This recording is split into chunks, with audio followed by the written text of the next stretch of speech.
Welcome to the Unclehack Podcast, where dudes pretty much just talk dude shit.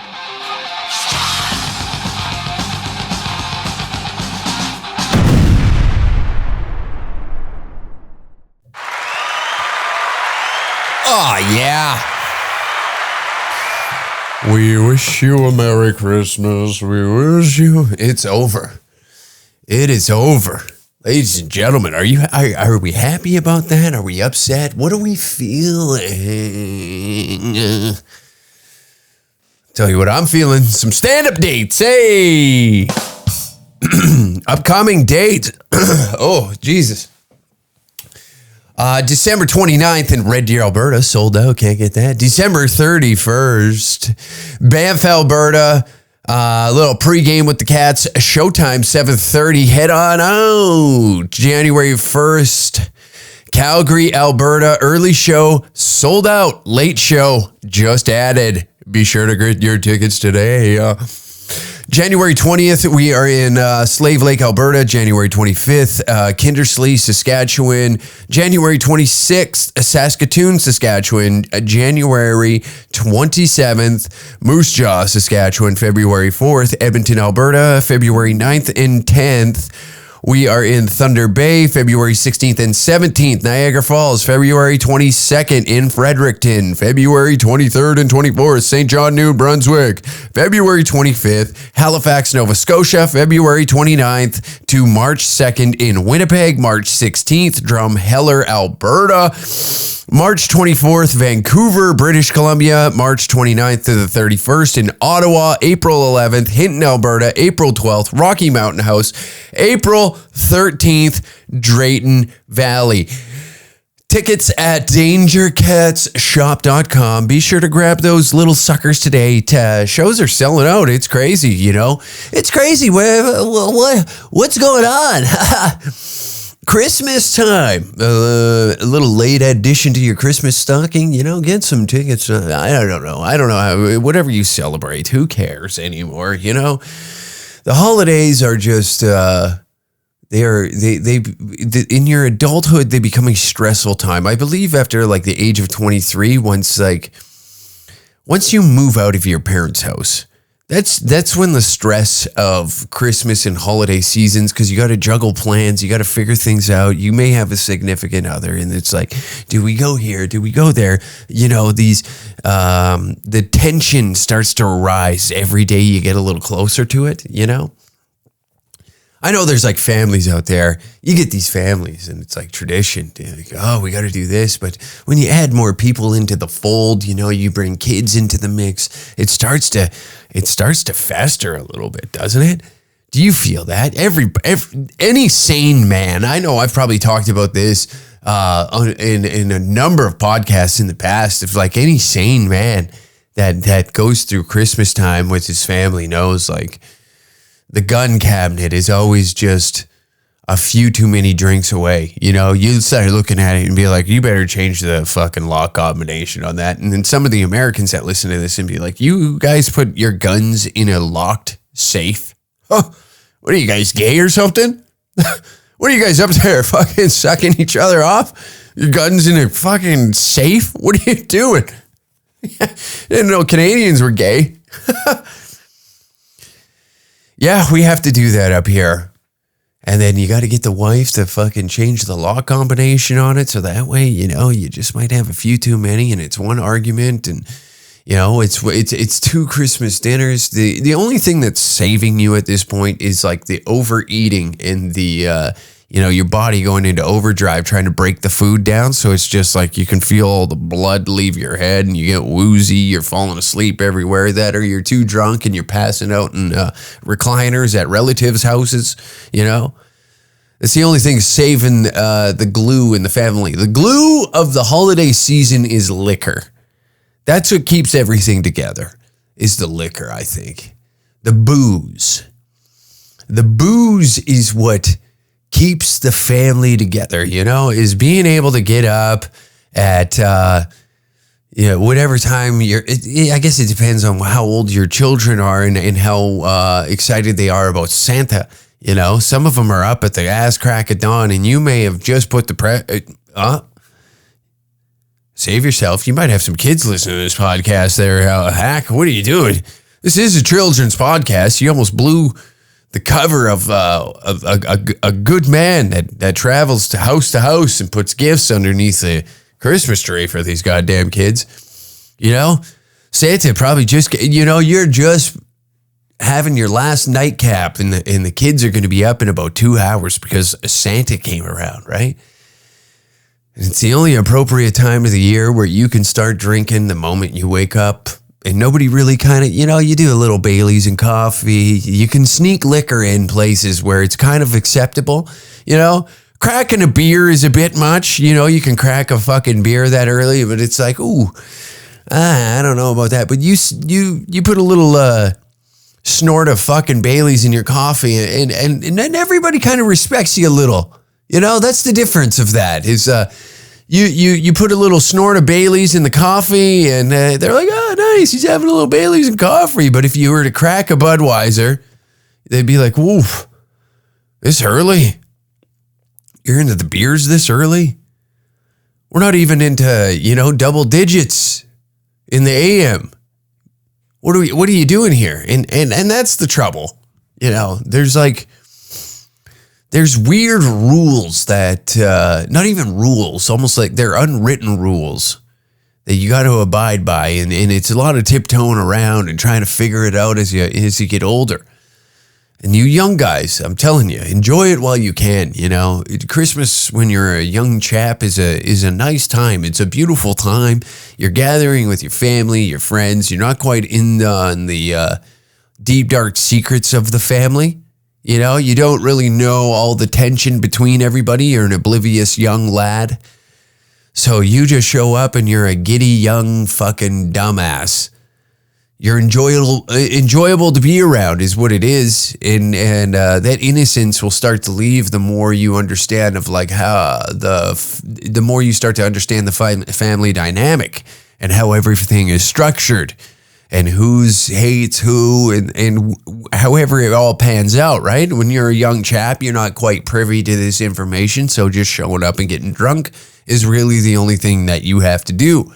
And the folks they might get annoyed of you. They might not like it because you're too chipper. You're too spry. You got this positive outlook, and some may envy it and some may be attracted to it and they want to be around it because it's the only thing that they have left that's positive in their life is the young nephew coming around, plugging about 24 fucking BLs in them, a couple bush lattes, and he wants to have the shots with grandma.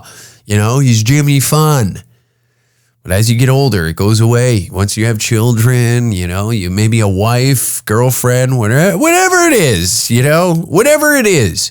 Because then that's when plans come in. And I don't know if you've ever had to deal with plans. Not fun.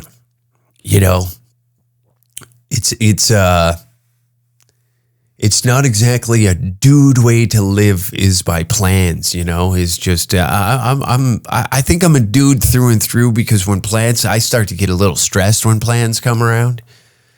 When there's timelines and deadlines of like, we can only spend 2 hours here. And then the good time starts rolling right when the 2 hour mark is it's on the horizon. You're looking at the clock and it's like 10 o'clock. We got to go over here. And it's just like, fuck, the good time was just starting to roll. I don't want to go over there and then try and figure out the vibe all over again. I'm locked in. I'm feeling good. And then you throw kids in the mix. You throw the kids in the mix, and then that's tough. You got to go to grandma's. Then your aunt's over here. Your parents are divorced, so you got to split time between mom and dad. And then you're running to this dinner, and you get half a turkey leg, and the stuffing's just getting pulled out of the oven, and you're looking and you're like, oh fuck, we got to go over here now. And they're already putting the food away over there. What are we doing? It's a goddamn maze to juggle through. And then on top of it, you want to have a good time. I imagine we're a bunch of good time Charlies around here that listen to this podcast. You're good time guys, aren't you? You love a good night out on the fucking piss, right? And I'd imagine that a lot of guys that listen to this podcast don't mind hopping behind the wheel after a few sarsaparillas. And it's the worst time of year for that. Everywhere you go, there's a fucking check stop ruining your good time. You know, you're trying to be less stressed behind the wheel by having a few cocktails, but you're more stressed than you initially intended to be because, God forbid, you may make a left turn and old fun sucker fucking pig boy over there has his lights going and said, just, have you had anything to drink? Yeah, it's Christmas. Of course I've had a few drinks. And you thought it'd be good to get behind the wheel. Yeah, this is when I do my best driving. This is when I do my finest work behind the wheel, is when I got about at least 8 beer in me. And now here you are ruining my time. Now I got to figure out, like, fuck.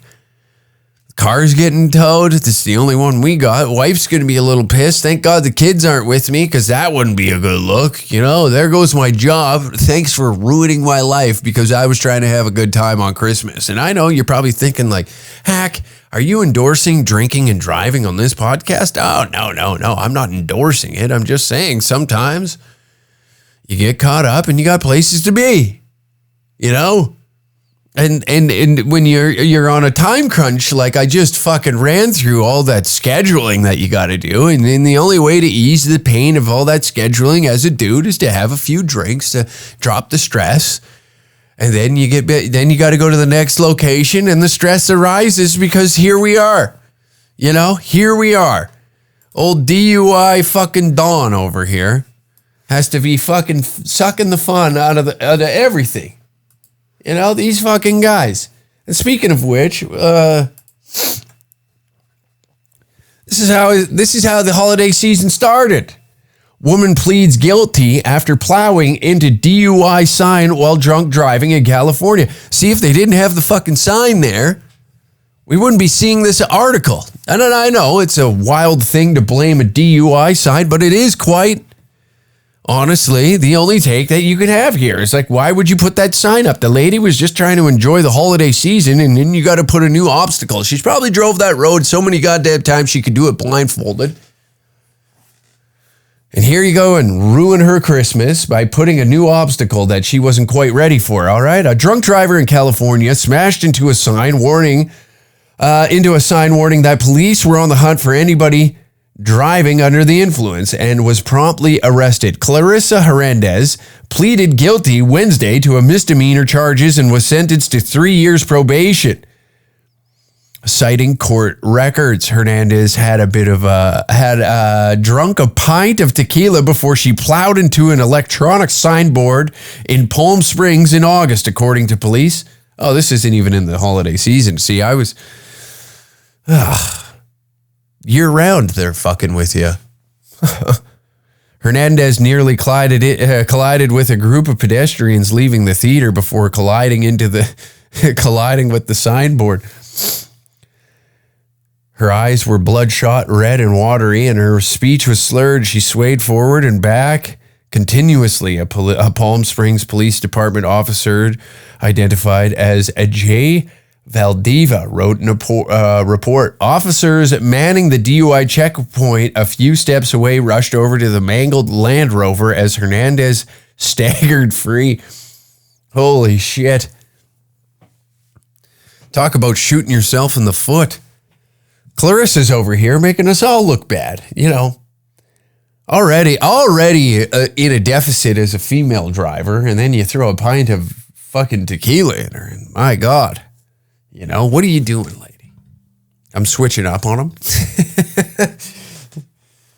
I'm switching up on him because this, you know, any guy from small town Canada or even just a rural community, you've taken a back road or two with a few pints in you just to get home. It's the way of the road.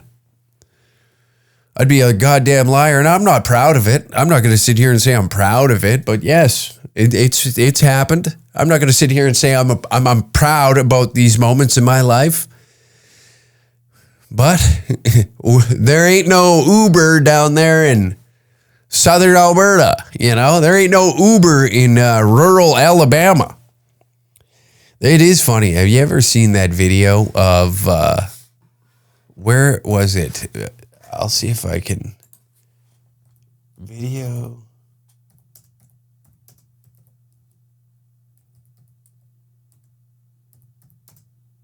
And driving. Not now.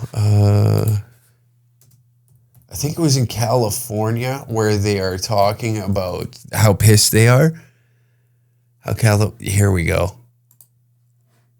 Have you seen this clip? Oh, God. Why?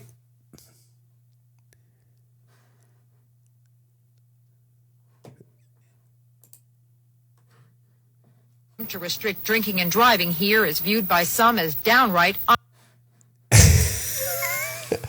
People getting pissed that they're taking away drinking and driving. And I know, not exactly the thing that you wanted to hear on this podcast.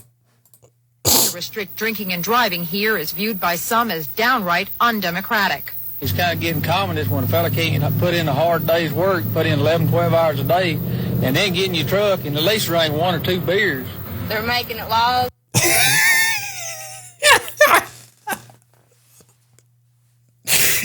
I didn't know we're taking away all the fun. Put in a hard day's work. I think we've talked about this video on the pod before, but it is a classic. You know, it is a classic. It is tough to sit here and think that, yeah, maybe we are getting a little communist, that we can't have something nice like this anymore. You know, it is a little communist that... I thought this was a free country. I thought that this was a free goddamn country. Driving here is viewed by some as downright undemocratic. It's kind of getting communist when a fella can't put in a hard day's work, put in 11, 12 hours a day, and then get in your truck and at least drink 1 or 2 beers. They're making it laws where you can't drink when you want to. You have to wear a seatbelt when you're driving. It is hilarious. This woman is saying this in what looks to be an old Ford pickup with a child in her passenger seat. You know, these are the days before airbags, you know, when people were tough. When people were tough, we bubble wrap our society, and that's the problem, you know. We bubble wrap everything now, you know. We're putting up too many guardrails, you know, too many fucking things are just cushioned, so that way we got to round the corners because the dumb kids might walk into it and split their eyebrows open, you know. It's just getting too much. And these people, you know, they're standing up for what they believe in. And this lady's just saying you got to drive around with a goddamn seatbelt on. What the hell is going on? What is Joseph Stalin running this fucking country? What's going on? Is Gorbachev going to come over here? Put on a fucking restriction on whether or not we can drink Coca-Cola with actual sugar cane in it. Ever since they took the cocaine out of Coca-Cola, I've been seeing a decline in this country. And quite frankly, I ain't here for it. You sick son of a bitches. Why the hell you want to do something like this to me? I'm a hardworking American, and if I want to drink a Budweiser while speeding down the freeway, listening to Freebird, then goddamn it, I deserve the right to. Our forefathers fought so that way we could do what we want to do today in the present. You know? If I want to point my revolver at a single mother outside of a grocery store while listening to Leonard Skinner hammered out of my brains, roasting the tires off a 1982 Firebird, then God damn it, I should have the right to. This is a bullshit country. Putting drinking and driving laws on me. You know who I am? You know what I do? You know what I do every goddamn day? I wake up at 7 o'clock on the dot.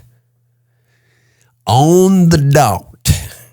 I head out the door, okay?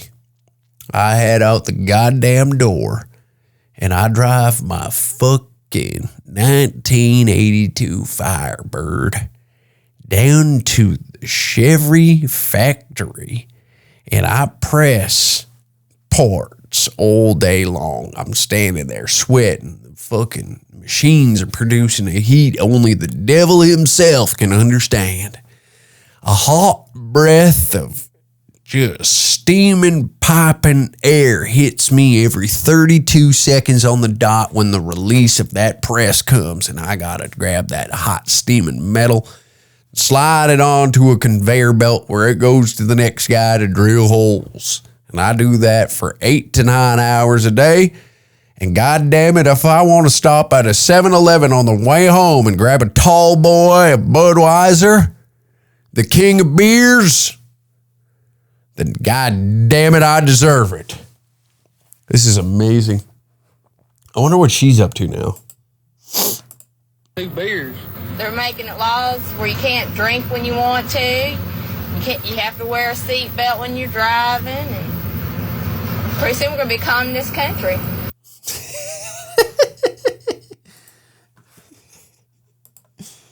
Holy shit. Holy shit.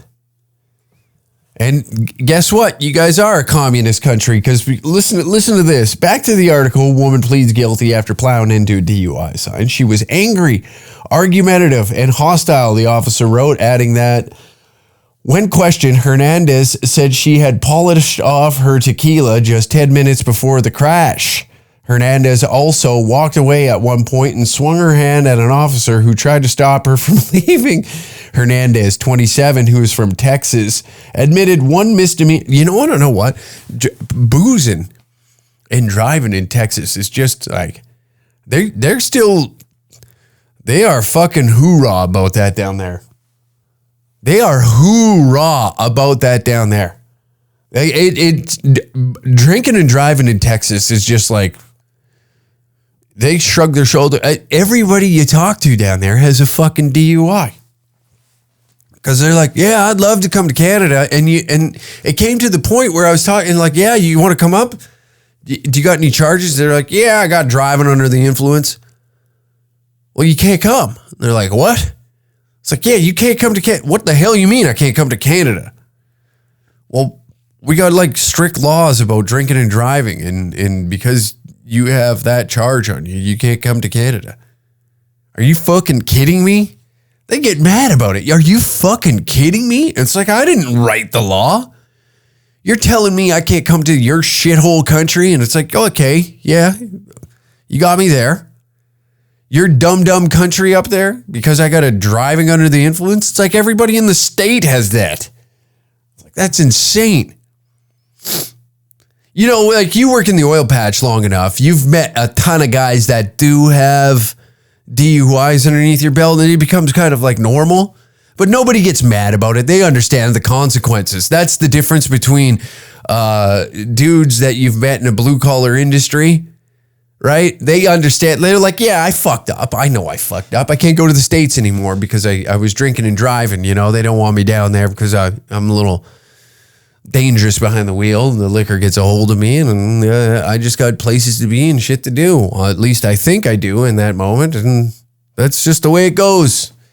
Now I got a vacation to places like Kelowna. You know, I got to take the family to places like Kelowna for the summer because I can't take the kids to Disneyland. So we just make up and we say, well, actually, the Disneyland of Canada is in Kelowna. So we're going to go out there and just cruise a boat. I'm going to get hammered and drive the boat, and everything's going to be fine. We'll put the kids on the tube. It makes the tube rides better. It makes my time a little more enjoyable. We're going to the Disneyland of Canada, and it's in Kelowna, British Columbia. And they're like, well, where's Mickey Mouse? And they're like, fuck. So you just got to start bringing like Disney costumes and hand them out to the homeless people so that way they can scare the shit out of the kids, and then, you know, you can save a little money because then kids grow up and they're like, Mickey's an alcoholic. And it's like, yeah, well, he got fired from the network. They're not really producing much with Mickey anymore, you know? So he's down on his luck. He's not making any money. What do you want me to do? Elsa and all the elves and all them little fuckers that they're doing remakes of, Mickey's kind of out of the picture, you know? The Disney Channel isn't really putting out new Mickey material, so he's not making any cash. And here he is, homeless in Kelowna. Yeah, that's crazy. If you tell a Texan that they can't come to Canada over, next time you're down in the state, if you're in Texas, just bring it up out of conversation. Hey, you ever been to Canada? Oh, no. They all say the same thing. Oh, no. I'd love to go. I'd love to go to Canada. And your follow-up question has to be, well, do you got any charges? And then 90% of them are going to say, yeah, well, one time, I got one or two. They'll start lying about the number of like how many times they've been busted driving underneath the influence. And then when you tell them that, hey, look, you can't come to Canada because you got a DUI, Texans get fired up. They're like, what the fuck you mean? They get mad at you like you wrote the law. I had that happen to me like 3 times when we were down there. Well, you can't come to Canada. You got DUI. Are you fucking kidding me? You guys really are a communist country. They get mad, upset. You're telling me I can't go up there because what? I had a few drinks and got behind the wheel? And it's like, yeah, I guess. I don't know. It's the law up there. Yeah, well, you're fucking stupid. And they get angry at you. It's fun. It's a fun game to play. Try it next time. If you're in Texas, try that out with all the Texans. Tell them they can't come to Canada because they got a DUI. Holy Christ. Speaking of when some people talk, you get angry, right? Big Trudy. Holiday season. We got viral clips of him just being pumped out.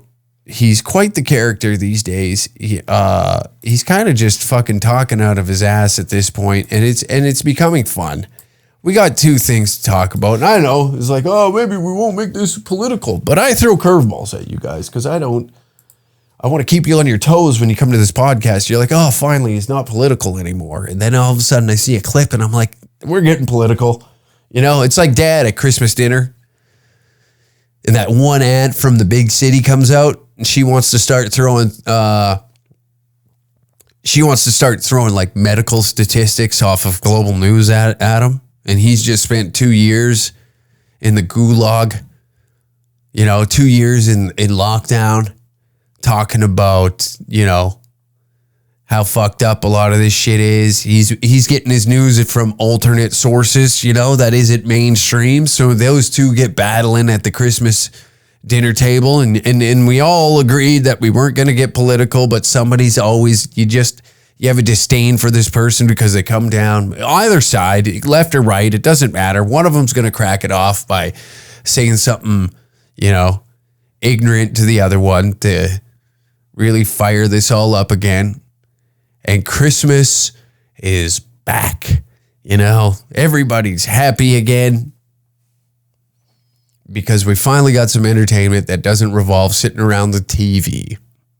We don't have to watch, the football games are all over. We're bored. The conversation is ran dry. Your one aunt has half a bottle of Prosecco. What is that fucking wine? That bubbly wine, Prosecco. Do I got it right? Who gives a shit? She's got a half a bottle of that down her yap. Not a big drinker, but now she's getting a little loose-lipped. Doesn't really agree how you're raising your children. She wants to get involved in something. She wants to fire this up. She wants to get the troops going again. So let's talk. But we got Big Trudy here. Podcast clip. I don't know when the podcast dropped, but whenever he goes off script is very fun because I don't think he really thinks about what he's saying. It's similar to this podcast. I don't really think at all when I'm talking on this podcast, and he just lets her sail. That's what's fun about Big Trudes is he just lets it sail. But when you're in a position like this, you kind of got to watch a little bit, I would think, because everything's under a microscope, everything that you're talking about. The number of companies and countries that are saying something's happening in Canada where it's better there, even though for Canadians, grocery bills suck, rent sucks, mortgage renegotiation, oh my God, how are we going to deal with it? Like this is what this idiot is talking about, Can you imagine? He can't be serious. The number of companies and countries that are saying something's happening in Canada where it's better there, even though for Canadians, grocery bills suck, rent sucks, mortgage renegotiation, oh my God, how are we going to deal with it? Like these are real fears. But we have built the base of things that are going to help so much in an uncertain world. Doesn't that make you feel good as a Canadian when you hear that? It's like, listen, a lot of companies are looking at Canada to be like, we can just rape the fucking lands. That's essentially what he's saying, is we can go there and just absolutely bend Canadians over on wages. We can bend them over any which way we want to fuck them. We can? Boy, oh boy. That sounds wonderful. That sounds great. Why are we not investing in this goddamn country, huh? Canadians, not so happy with grocery bills, rent, mortgages. Are you crazy? But something is happening here. This guy needs a teleprompter in front of him at all times. Those years of being a drama teacher and, the failed actor that he is, he's a method actor. You got to put him in a scenario where he can really shine. And in moments like this, podcasting, not necessarily his strong suit of like having a conversation where he can speak to the people, because when you're in a position like this, like the Prime Minister of Canada, a lot of people are watching every little thing you do to hopefully see you fuck up. And this is one of those fuck ups right there that goes incredibly viral. It goes incredibly viral, and the fine folks are thinking to themselves like, what the fuck is this guy saying? Pardon me? So he just admitted that as a Canadian, it is absolutely horrendous to live here. It sucks. I'm being bent over with price gouging on all aspects of when it comes to living. That's housing, food, your general goods. The past couple of years, I've had to deal with all the restrictions that were put in place for me. There was a lot of coercion to get something that I don't necessarily want to have in my body. Now I'm over here, I'm autistic as fuck, and I think that maybe I might be gay. I don't know what that magic juice does, but I'm feeling a bit gay. I want to go, I've been painting sidewalks with bright colors. I'm out in the streets in particularly nothing but dental floss. I've wiggled my hog at the neighbor kids, and it isn't good. And I don't know what caused that. I'm not saying it was a syringe that did it, but I wasn't like this before. I had a good job. Now I feel like protesting all the time. I'm not really motivated to go out there and work. I'm looking at international issues as if they're part of my own problem, Anything that happens on the soil that I reside in, I push to the side and I gravitate towards problems that aren't necessarily having any effect on me at all, So what do? I go to brick and mortar stores with my handmade sign and I scream at the storefront until my lungs are ready to collapse from myocarditis from a special juice that's inside of me. I'm trying to speed up the process of death by causing stress and anxiety to shoot through my body over issues that are taking place overseas. Meanwhile, a lot of the problems that I truly have are a lot to do with the things that are happening here in the country that I claim citizenship in. That seems to be what we're all up to these days. It is fun to ignore the root problem, It is fun to do that, It makes you it makes you holier than thou to consume somebody else's issues that are taking place overseas. You might be struggling to make ends meet financially, just like the Prime Minister just said on this podcast. you might be staring at a pamphlet of the maids program thinking to yourself, maybe I should just give them a call. What do they got to offer? You need some organs to sell to the Chinese? I'll tell you what. You might want to throw my liver out because I did some damage to that over the course of the holidays. The liver's no good. The lungs, not so much. Not very good. You might be able to get a toenail and an eyelid off me if the Chinese are looking for those. I got a decent set of eyes on me. You know, I've been oogling at, all these developed females that work at these stores that I've been walking into to try and find something nice for my wife this year. So the eyesight is good. You know, I've been just oogling. And are they underage? Are they of age? I have no idea anymore because, you know, back in the 2000s, you could distinctly tell the difference. But at this point, at this time, I have no idea. And I've put to rest the idea that I am a evil son of a bitch because of this. And I'm just going to enjoy the later years of my life being a pervert. And I apologize. You know. I try my best to decipher, but it is rather difficult in these times. I've deleted TikTok because of that. You know, my daughter and her friends are on there, and I don't need that. I don't want that problem. You know, I'm a half decent guy, so I've gotten rid of that. But when I'm in public and these alt girls with nose rings and no bras are putting in, you know, they're when they walk, it's not so elegant or elegant. There we go. Eloquente. When they fucking walk, they really slam their heel now. They walk very rigid. And without the bra, there's a lot of movement in the chest area, which, you know, causes a lot of movement in my loin area.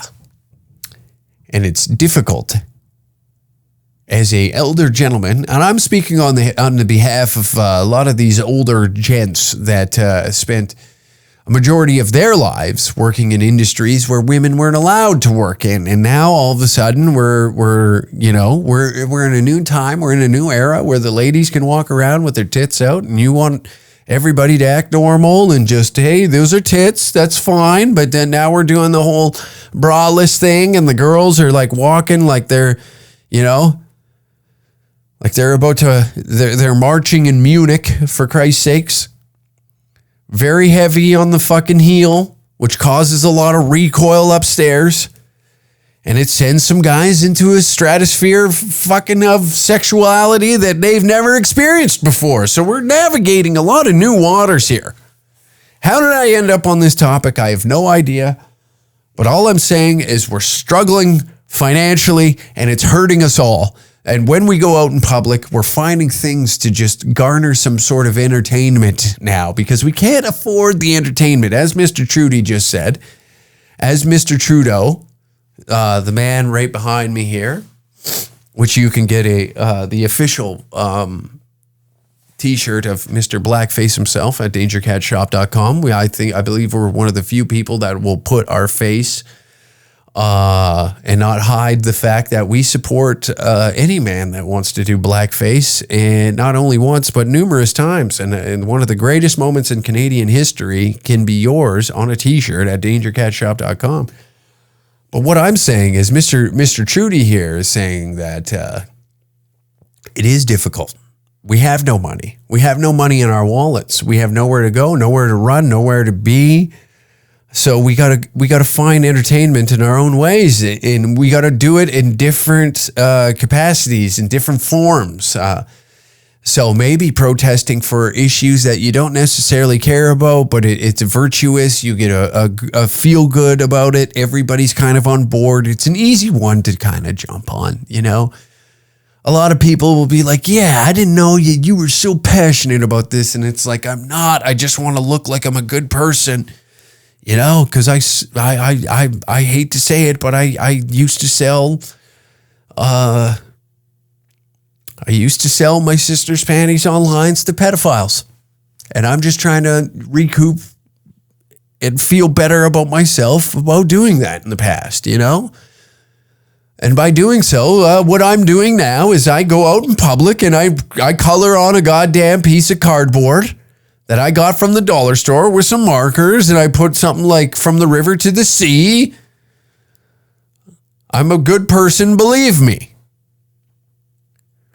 I go out and I put hashtag Free Palestine in my Instagram bio so that everybody is like, oh, wow, I didn't realize that Janae was such a good person. I didn't realize that Samantha was such a good person. Todd is out there with a sign and a Palestinian flag in a Yorkville mall, you know. He's in a mall out in Toronto with a Palestinian flag yelling at a Zara. I didn't know that he was such a good man. Over the holidays, instead of being with his family, what is he doing? He's at a Boxing Day sale at whatever local strip mall, yelling at all the patrons that are looking to just get a nice deal on something because they couldn't afford the full price during the holidays. And now this guy is such a good dude that he's willing to go and do something. I seen something else. See if I can find that.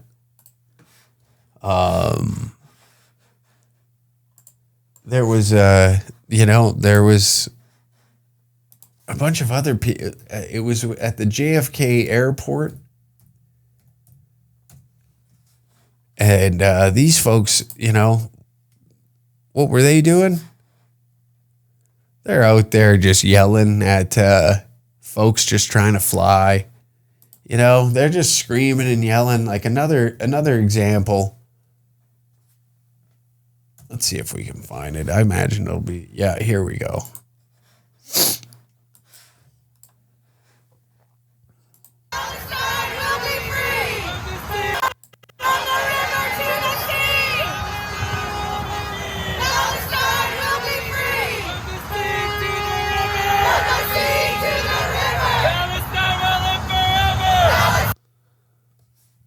You know, outside of the JFK airport, everybody's blocking traffic, you know. These are the outcasts of families that they had nowhere to go over the holidays. You know, December 26th, they decide that the airport is the best place to really send a message because, you know, like people... It's already a stressful time of year, so you got to add a little more stress to these other people that aren't necessarily involved with this issue. They don't really care too much about it. They just want to get the fuck home. So the best thing to get people on your side is to allow them to be late for flights that they cannot get on, you know, by blocking something like this, and these folks can't get back home. So nothing will make people take the issue that you have and make it part of their own and be as passionate as you are as to make these people miss a connecting flight or whatever flight that they need to get on to head back home to their humble abode, their solitude, the peacefulness that their home brings them, is to take that away and present to them an issue that they need to take serious that's happening all across the world. And nothing says Free Palestine like white people with bad haircuts. The right of return. Nothing says Free Palestine, and I hope you do well, than a bunch of crackers in Canadian Goose jackets. Lovely fashion. They're all very fashionable. All have very particular hairstyles.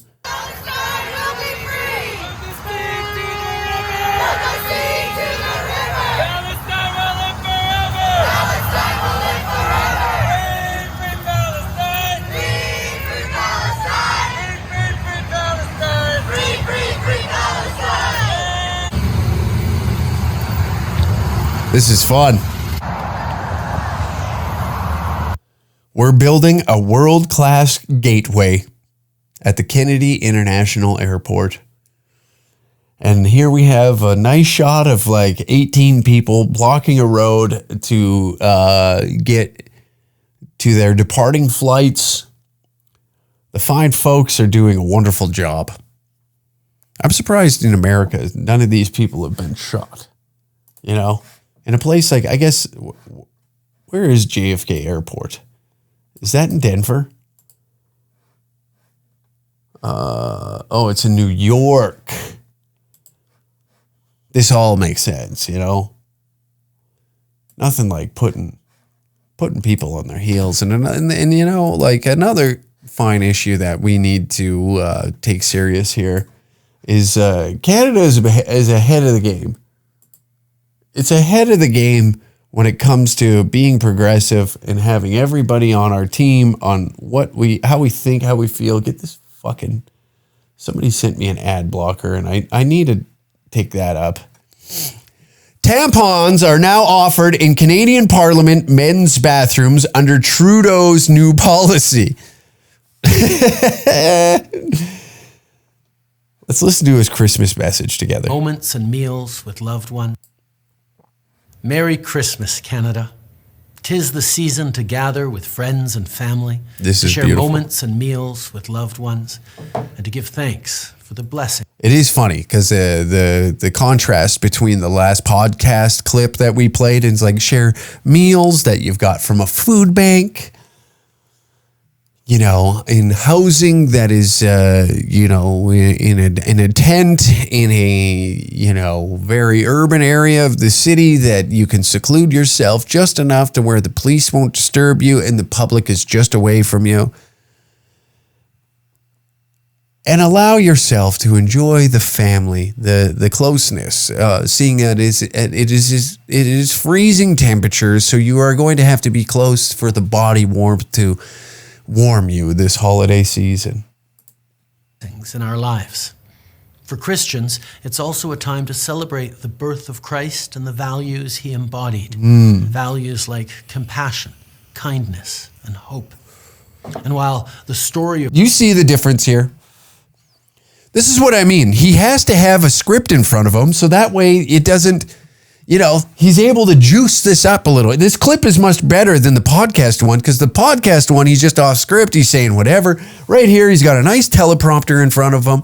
He's able to give some feel, some emotion behind those words. Like this is just a sheer drama teacher giving you exactly what you want in these moments in this time of year, opposed to, you know, prior.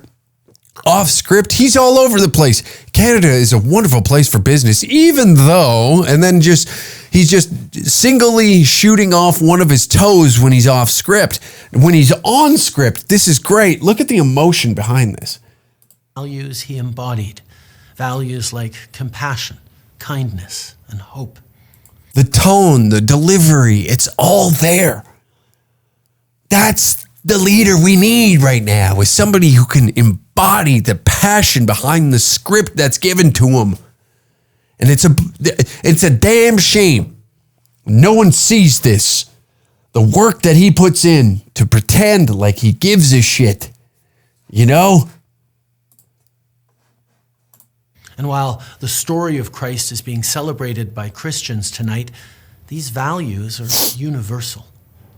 The holiday season is an opportunity for us all to bring comfort, joy, and light to those who need it most. So let's love our neighbors as we love ourselves and find strength in our differences.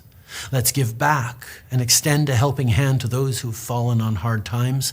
And let's share the warmth of the season with those who are spending the holidays alone this year. That face right now that I have it paused on is like kind of like one of those ones where you say something offside and you realize what you've said and it's just like, oh God, this just isn't hitting right. You know, I'm about to have a 9-course meal, and if I look out my front window down upon the streets of Ottawa, I'm watching somebody eat his own shoe, you know? It's like he wants to have compassion and empathy for those that are going through hard times during this holiday season. But at the same time, he's like, thank God I'm in the position that I'm in. You know, thank God my dad was prime minister of this country, or else, God forbid, I don't know what the hell I'd be doing. I'd be a ski instructor out in Whistler still, for Christ's sakes. Still having to fucking figure out room and board. I'd be in the lineup at the soup kitchen just so I can have something warm in my stomach that isn't just a hot load. You know, that's isn't it a shame that most Canadian women right now, the only way they can stay warm is by having some stranger shoot a hot load into them? Isn't that disgusting? You know, that's the state of the country, as the women are out there in the streets just shivering and chattering their teeth from the frostbite that is ridding their skin. And the only way they've gotten a glimpse of warm, a glimpse of the warmth, is some stranger shooting a hot load inside their stomach. And they get that you know, when you initially just you grab a cup of hot cocoa, and that warm that shoots through your fingertips, and you can kind of feel it all the way up to the elbows, and it sends a tingle down your spine. That's what they get to feel for only 30 seconds until their body regulates the temperature of that just blob of semen festering inside of their stomach. That shows how much I know about the female anatomy, is that I think it's in the stomach. That's enough of that. Let's get into the article itself, because this is wonderful. You know, tampons and sanitary napkins are now available in men's bathrooms at the Canadian Parliament under a new policy from Prime Minister Justin Trudeau that requires all federally regulated employers, including airports and military bases, to offer free menstrual products in all washrooms, regardless of gender noted on the door. News of the policy change spread last week after former Canadian Conservative Senator Linda Froome posted a photo of a basket offering free pads and tampons inside a men's bathroom for transgender members of Parliament, setting off a firestorm online. Back in the day, when only women menstruated, we had to pay for our own products. But now that men menstruate too, these products, as of this week, are mandated to be free in all men's washrooms in federal workplaces, including Parliament Hill, where this photo was taken today. And an honest account called HOC staffer for the House of Commons later confirmed the report. You know, that's how ungrateful women are, is like, you know, since men can start menstruating, we've put forward these policies so that way you can have free pads and products that you need for when your hoo-ha is bleeding, you know, when Shark Weeks comes around, and nobody just appreciates what men do for these ladies, you know. As soon as we could start menstruating, we're like, hey, why are we paying for this? Why are we paying for these products? Why don't we make them free for everybody? Huh? Why don't we make these free for everybody? Why don't we all just use them? And the ladies are upset. They're like, we've been paying for these products for years. Are we going to get reimbursements? This is like reparations. It's going to be coming around for women now. It's like they're going to be, if you saved your receipts from like today backwards of all the menstrual products that you've bought, you're going to be reimbursed, and tax season rolls around, you get a little bit more of it back. Maybe we got to do that. Reparations for women on menstrual products. You know, I'm not saying I'm the greatest guy ever, but I do have a good idea every now and then. Every now and then I shoot a not bad idea out there, you know. I'm trying to help Canadian women. I'm trying to tell Canadian women that I'm on their team. And something like this, you know, you're sitting here complaining about this? You're upset about this? Just go in the men's bathroom and grab a fucking pad. And I know some of you out there are thinking to yourself, this is insane, but oh my God, are you kidding me? The things men do for women. And this is what we get in return. Shit on. You know? This is why we stopped holding the door for you. This is why we stopped opening the car door for you guys, you know? It's because of fucking shit like this. The moment that we start being able to fucking menstruate, we're like, hey, let's make the products free. Put them in the bathrooms for all the ladies. Now, all of a sudden, everybody's upset at us because we get periods too now. Pfft, unreal. What a damn shame. They're going to build dispensers for all tampons, which won't be used since 1, men don't menstruate, how dare you? And 2, they are going to bring them home to their wives for free.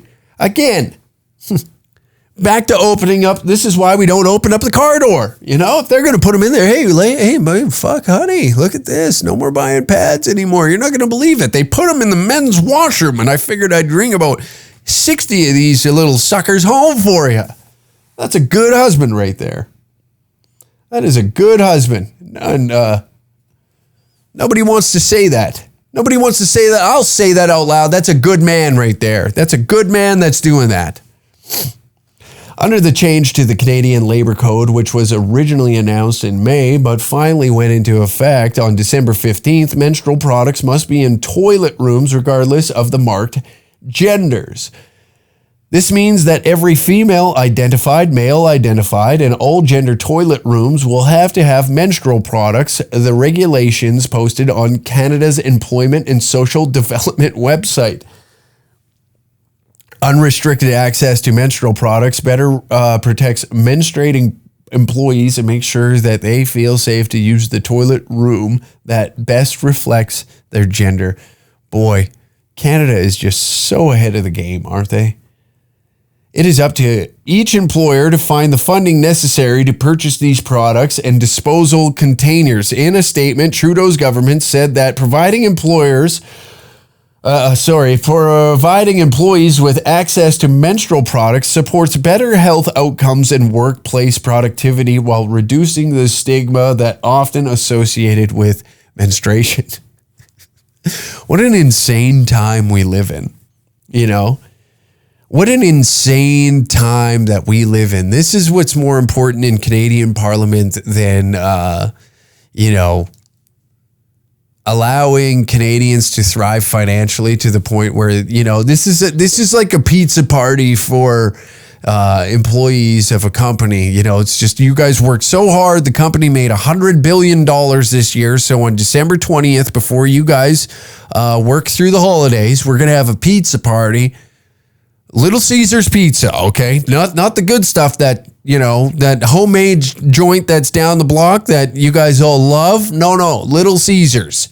$10 pizzas. And they just came out with stuffed crust. Huh? Isn't that great? Little Caesars pizza for everybody in the office. We'll all get together in the lunchroom. And you guys can have an extra 5 minutes on break, so maybe you can get a second slice. But I fucking dare you to try and attempt to take an extra slice back to your office that day. It ain't gonna happen, all right? We will throw out the pizza before we allow you to take any of it home, okay? But we are gonna do something nice. That's like that's that in a federal form. It's like, hey, I understand that money's tight right now. I understand that rent is a little hard to come up with. I understand that a lot of you are struggling financially.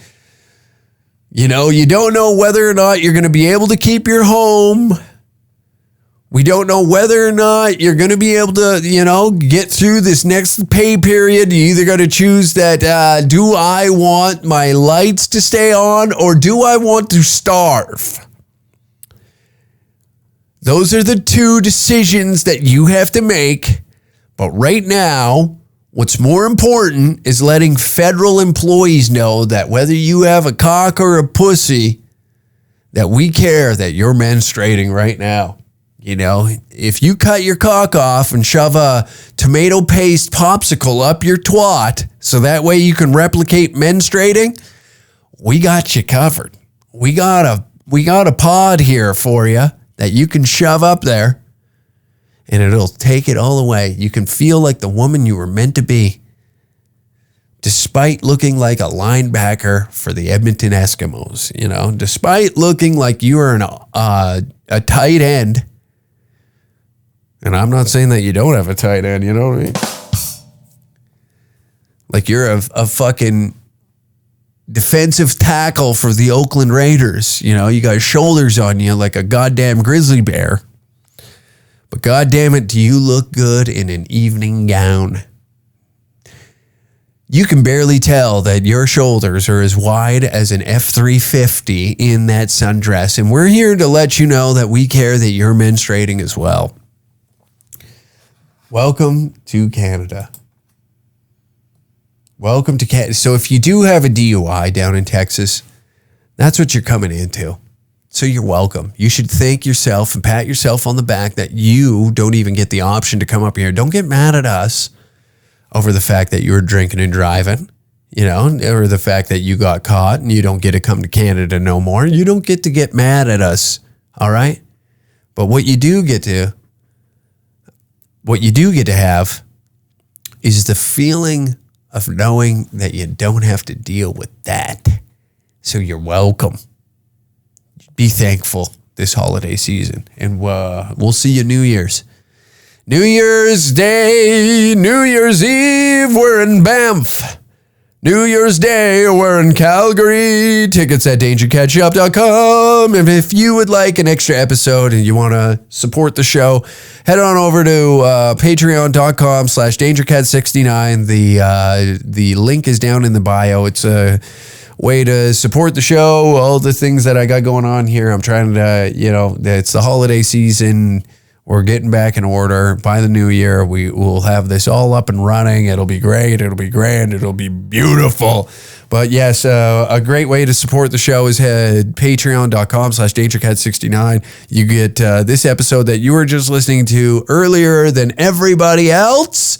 And you get an extra episode every Thursday when this episode drops on all platforms for free. So that's right. You get this episode and an extra episode every week. This episode would be earlier and an extra one on Thursday when all the other suckers got to listen to it well after you already got all the misinformation that you need. So thank you again. This has been a riot. Thanks for tuning in to another episode of the Uncle Hack podcast. Oh yeah, hate mail. There was no hate mail. Everybody's happy over the holidays. If you got some hate mail, be sure to send it to me. unclehack at dangercats.tv. It's down in the description down below as well. And thank you, everybody. Hope you had a wonderful holiday. Hopefully you are around your loved ones or even the ones you hate. But stay real out there. We've enjoyed this. This has been a fucking wonderful time. Take care, everybody.